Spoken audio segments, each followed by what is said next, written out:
Hello, everyone, and welcome back to another podcast, blog, whatever. So, excuse me, I wanted to go over a topic that's in this current blog post and just briefly go over it myself because this blog post is about, our day yesterday and going to the library, and homeschooling. But it also has a deeper meaning as well as regards to human connection. Now, I guess a lot of us don't really realize or focus on, human connection, maybe. Or you just don't think about it. When you go into a room with people, let's say you're at a party or activity, you might generally, say hello to whoever you see, because maybe they looked up and saw you. Or, you just walk in, if that's your personality, it's just like, hi everyone, like greeting the whole room in general.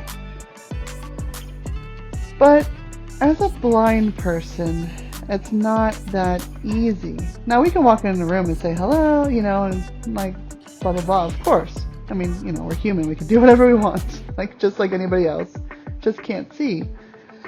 But it's different if you don't have that, extrovert personality.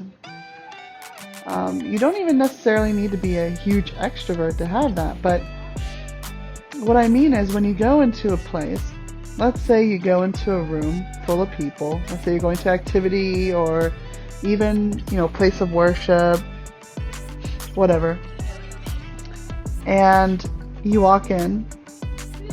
People are in their own conversations. People are talking with each other. But first off, you can say hello to whoever you pass by. That's fine, The issue comes when you don't know who or when to say hello to someone. Maybe you don't want to interrupt a conversation and you can't see the visual cues of someone looking at you. Maybe they're looking at you to see who came in and you can say hello. But when you don't see those visual cues, it makes it really hard.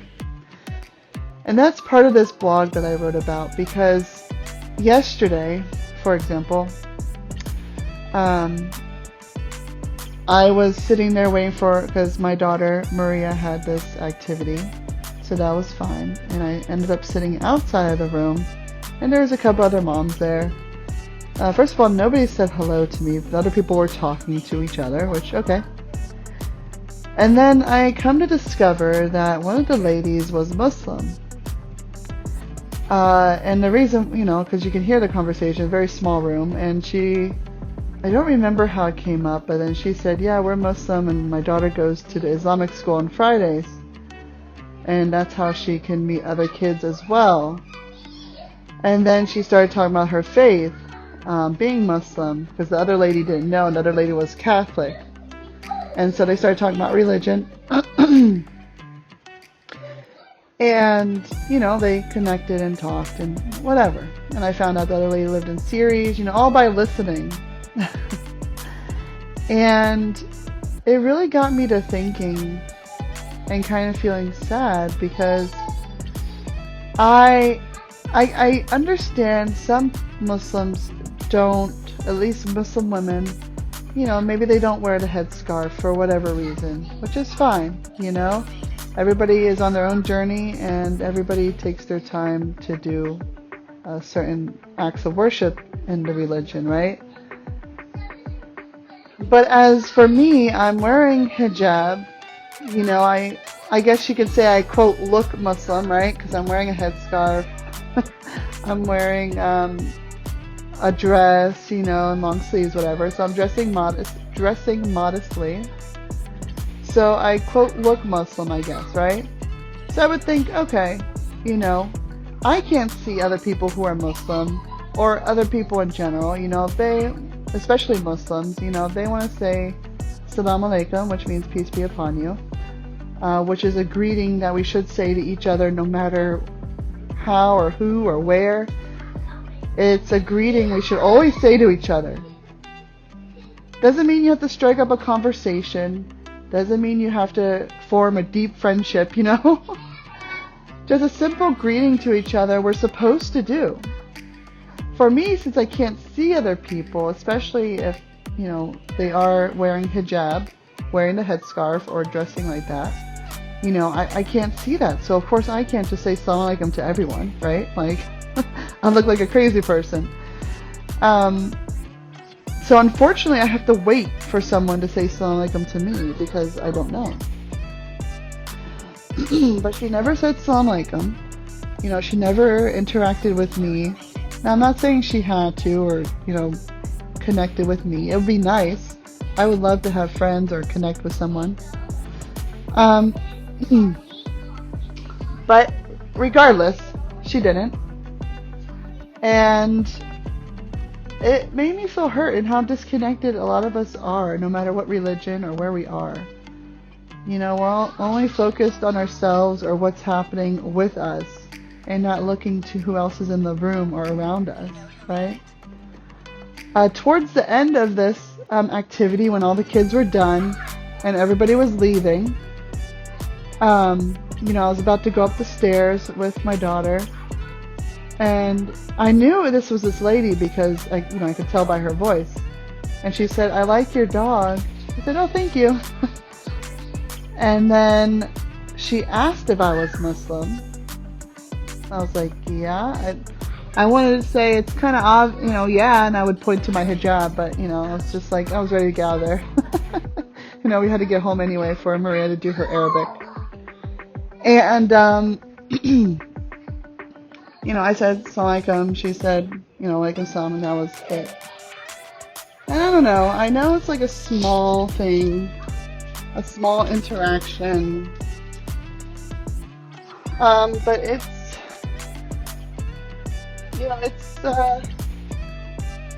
don't know what the right words are to really explain it, but it's something that, it's really nice to just say to each other and greet each other. Even if you're not Muslim, just say hello or how are you doing or, hi, welcome, or just saying a simple greeting to someone can make a huge difference. And especially someone who's blind and who probably has no idea, about the room, what the layout of the room, who's who, who's where. That's a whole nother issue with, walking into a place and, not being able to recognize people that you might know, and you have to wait for them to come, and then they don't come. That's a whole nother thing. But just a simple greeting can make someone's day hugely different, and it just made me sad, especially as Muslims. Like I said earlier, we're supposed to greet each other with warmth and kindness, and just, greet each other with the greeting of peace. But people don't, and that just made me sad. Anyway, I will stop rambling. I will put my post here, as usual. I have put it into a text-to-speech software with 11 Labs and used that to produce the audio for this blog.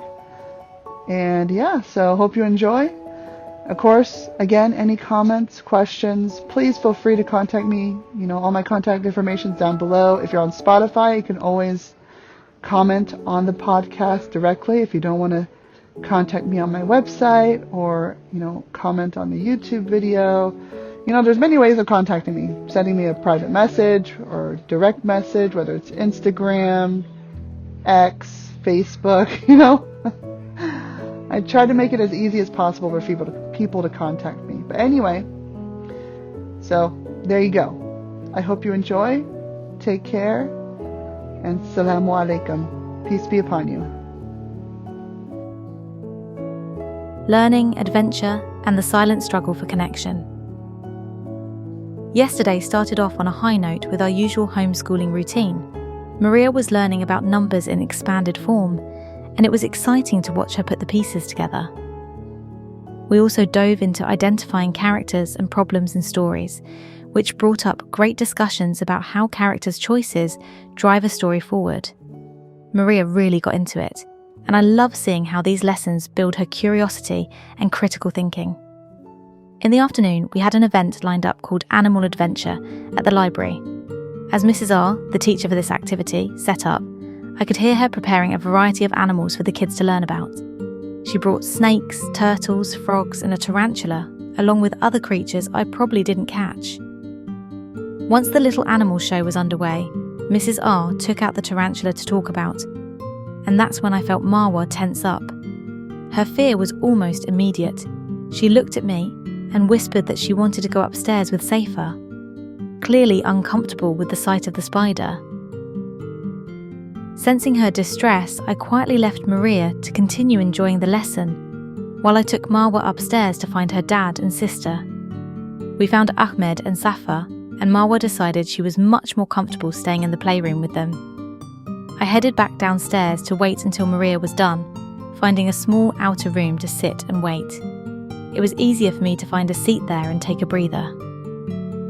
As I sat, I overheard two ladies talking nearby. One of them mentioned that she was Muslim and takes her daughter to Islamic school on Fridays. Hearing that stirred something in me. A sense of sadness crept in, a feeling of disconnection.